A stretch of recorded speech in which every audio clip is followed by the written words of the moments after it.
BRS పార్టీకి మరో గట్టి షాక్ తగిలింది. మాజీ స్పీకర్ పోచారం శ్రీనివాస్ రెడ్డి గులాబీ పార్టీకి గుడ్ బై చెప్పేసి కాంగ్రెస్ కండువా కప్పుకున్నారు. పోచారం నివాసానికి సీఎం రేవంత్ రెడ్డి, మంత్రి పొంగులేటి శ్రీనివాస్ రెడ్డి వెళ్లారు. ప్రభుత్వానికి సహకరించాలని పోచారంను సీఎం కోరారు. ఆయన సానుకూలంగా స్పందించడంతో శాలువా కప్పి పార్టీలోకి ఆహ్వానించారు. పోచారం శ్రీనివాస్ రెడ్డి తనయుడు భాస్కర్ రెడ్డి కూడా కాంగ్రెస్ కండువా కప్పుకున్నారు. తెలంగాణ ప్రాంత రైతుల కోసమే పోచారం శ్రీనివాస్ రెడ్డిని పార్టీలోకి తీసుకున్నామన్నారు సీఎం రేవంత్ రెడ్డి. తెలంగాణ రైతుల సంక్షేమం కోసం పోచారం కృషి చేశారని చెప్పారు. పోచారం శ్రీనివాస్ రెడ్డికి కండువా కప్పి కాంగ్రెస్ లోకి ఆహ్వానించారు రేవంత్ రెడ్డి. రైతుల బాగోగుల కోసం పోచారం సలహాలు తీసుకుంటామని తెలిపారు. రైతాంగాన్ని పటిష్టం చేయడానికి పోచారంను పార్టీలోకి తీసుకున్నామని చెప్పారు. మరోవైపు పోచారం శ్రీనివాస్ రెడ్డి తనయుడు భాస్కర్ రెడ్డి సైతం కాంగ్రెస్ గూటికి చేరిపోయారు. నేను మా ఉప ముఖ్యమంత్రి బట్టి విక్రమార్క గారు, మా రెవెన్యూ శాఖ మాత్యులు శ్రీనివాస్ రెడ్డి గారు, మాజీ కేంద్ర మంత్రి పార్లమెంట్ సభ్యులు బలరాం నాయక్ గారు, రామచందర్ నాయక్ గారు వారిని విజ్ఞప్తి చేయడం జరిగింది.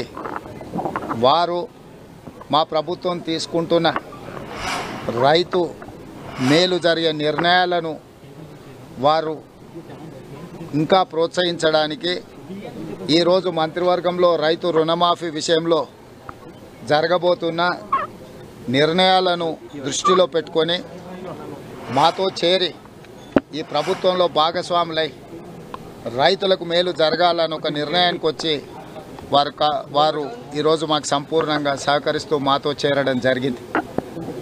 ఈ విషయాలన్నిటిని దృష్టిలో పెట్టుకొని రేపు భవిష్యత్తులో ఒక పక్కన సీనియర్ నాయకులందరితో పాటు సమానంగా పోచారం శ్రీనివాస్ రెడ్డి గారికి సముచితమైన గౌరవం, మర్యాద, వారిచ్చే సూచనలు, సలహాలు ఈ ప్రభుత్వం పాటిస్తుంది.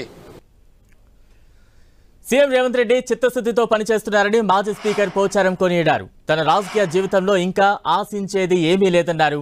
రేవంత్ సంకల్పానికి మద్దతు ఇచ్చేందుకు కాంగ్రెస్ లోకి వచ్చినట్టు తెలిపారు. రాష్ట్ర ప్రగతి కోసం అందరం కలిసి కృషి చేస్తామన్నారు పోచారం శ్రీనివాస్ రెడ్డి. మనస్ఫూర్తి వారికి స్వాగతించాను.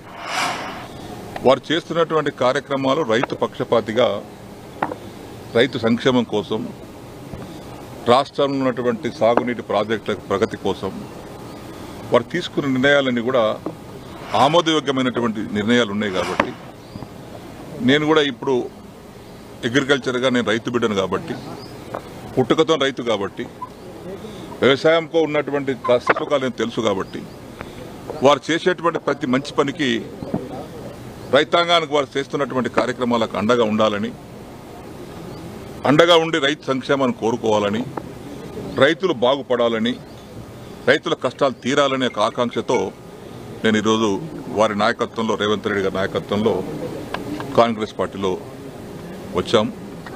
రాజకీయంగా నేను ఆశించేది ఏం లేదు. నేను ఆశించేది రైతు సంక్షేమం. నేను వ్యవసాయ శాఖ మంత్రిగా చేశాను, బ్యాంక్ చైర్మన్గా చేశాను. ఇవన్నీ రైతుతో ముడిపడ్డటువంటి సంస్థలు ఇవన్నీ.